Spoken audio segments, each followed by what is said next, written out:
Hello friends, അസ്സലാമു അലൈക്കും. എല്ലാവർക്കും നമ്മുടെ ഈ ഒരു വീഡിയോയിലോട്ട് സ്വാഗതം. അപ്പോൾ ഇന്ന് വൈകുന്നേരം നമ്മൾ വെറുതെ ഒരു വാക്കിങ്ങിന് ഇറങ്ങിയതാണ് കേട്ടോ. വൈകുന്നേരം ആയതുകൊണ്ട് തന്നെ നല്ല നല്ല കാഴ്ചകൾ ഞങ്ങൾക്ക് കാണാൻ പറ്റി. ഞങ്ങൾ ഈ പോകുന്ന വഴിയുടെ അപ്പുറം ഇപ്പുറമൊക്കെ ഫുൾ ഡബറും തോട്ടമായിരുന്നു. പിന്നെ സൂര്യാസ്തമയം അങ്ങനെ പലതും ഞങ്ങൾക്ക് കാണാൻ പറ്റി. ഇതൊക്കെ നേരിട്ട് കാണാൻ നല്ല വൈബായിന് കേട്ടോ. ഞാനൊറ്റക്കായിട്ടോ പോകുന്നത്. ഇമ്മയും ഇമ്മമ്മയും ഇഷും റുസും ഞങ്ങളെല്ലാവരുമാണ് പോണത്. ഞങ്ങളൊരു 6 മണി ടൈമിലാണ് വാക്കിങ്ങിനൊക്കെ ഇറങ്ങിയത്. അതിനോണ്ട് തന്നെ വെയിലും ഇല്ല മഴയും ഇല്ല, നല്ലൊരു ഇളംകാറ്റൊക്കെ ഉള്ളൊരു ക്ലൈമറ്റ് ആയിരുന്നു ആ ടൈമിൽ. പിന്നെ ഞാൻ വീഡിയോ എടുക്കണ കണ്ടാണ്ട് ഇങ്ങനെ ക്യാമറയൊക്കെ ചിരിച്ച, അതാണ് ഓളെ മെയിൻ പരിപാടി. പിന്നെ ഞങ്ങൾ ഒട്ടും വിചാരിക്കാത്തൊരു കാര്യം കാണാൻ പറ്റി. റോക്കറ്റ് പോയതായിരുന്നു കേട്ടോ. അത് ഇത് റോക്കറ്റാണോ ജെറ്റാണെന്നൊന്നും എനിക്കറിയില്ല. ഞാനിങ്ങനെ മേലെ കൂടെ ഒരു വരാണ്ട റോക്കറ്റ് എന്നാണ് പറയല് കേട്ടോ. ഞങ്ങൾ ഈ പോകുന്ന വഴി കൂടെ കുറേ കോഴി ഫാംസ് ഒക്കെ ഉണ്ട് കേട്ടോ. ഇതിപ്പോൾ ഒരു കോഴി ഫാമാണ്. ഇനി ഇങ്ങനെ കുറേ നടന്നാൽ നമുക്ക് കുറേ കാണാൻ പറ്റും. ഇന്നാണെങ്കിൽ ആകാശമൊക്കെ കാണാൻ ഭയങ്കര ചൊറുക്കുണ്ടേനി. അതുകൊണ്ട് തന്നെ ഇടയ്ക്കിടയ്ക്ക് ഇങ്ങനെ ആകാശം ഇങ്ങനെ പ്രത്യേകിച്ച് വീഡിയോ എടുക്കുന്നത് കേട്ടോ.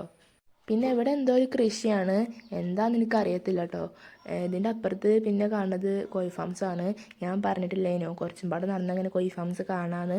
അതാണിത്. ഇനിയൊന്നും കാണാണ്ട് കേട്ടോ. ഇന്നിങ്ങനെ കുറച്ച് നടന്നു പോയാൽ പിന്നെ അവിടെ ഉള്ളത് ഒരു ഫർണിച്ചറിൻ്റെ ഷെഡാണ്. അവിടെ എല്ലാ ടൈപ്പ് ഫർണിച്ചേഴ്സും ഉണ്ടാക്കും കേട്ടോ.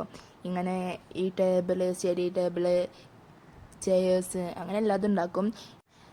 ഇപ്പം ഞാൻ റിസുവിനോട് ഇഷിനോട് ഇങ്ങനെ ക്യാമറയ്ക്ക് നോക്കാൻ പറഞ്ഞപ്പോൾ രണ്ടാളൊപ്പമാണ് നോക്കിയിരിക്കണേ. റിസുവിന് അങ്ങനെയൊന്നും നോക്കാൻ കിട്ടൂല. ഇപ്പം എന്തായാലും നോക്കിക്കണേ ഏതായാലും. പിന്നെ ഇഷു പറയുന്നത് എൻ്റെ അനിയത്തിയാണ് കേട്ടോ. റിസു പറയുന്നത് എൻ്റെ അനിയനും ആണ് കേട്ടോ. പിന്നെ ഇതിൽ കൂടെ ഇങ്ങനെ ഇടയ്ക്കിടയ്ക്ക് വണ്ടികൾ പോകും. സംഭവം കുറച്ചിങ്ങനെ നടന്നു പോയാൽ അവിടെ ഒരു ഫാക്ടറി ഉണ്ട്. ഈ പ്ലൈവുഡില്ലേ അതുണ്ട് കേട്ടോ. ഇതാണ് കേട്ടോ ഞാൻ പറഞ്ഞ ഫർണിച്ചറിൻ്റെ ഷെഡ്. പിന്നെ അതിൻ്റെ ഓപ്പോസിറ്റുള്ളൊരു സംഭവമാണ് കേട്ടത്. ഇതെന്തിനുള്ളതാണെന്ന് ചോദിച്ചാൽ എനിക്കറിയില്ല കേട്ടോ. എന്തിനാണാവോ. ഇത് പിന്നെ ഞാൻ റിസിനോട് വെറുതെ ചെറുക്കാൻ പറഞ്ഞാണ്. അതിനാണ് അങ്ങനെ വിളിച്ചു തരുന്നത്. പിന്നെ ഇഷു ഇങ്ങനെ ഇവിടെ ഇരിക്കുന്നുണ്ട് കേട്ടോ. വെറുതെ ഇരിക്കുകയാണോള്.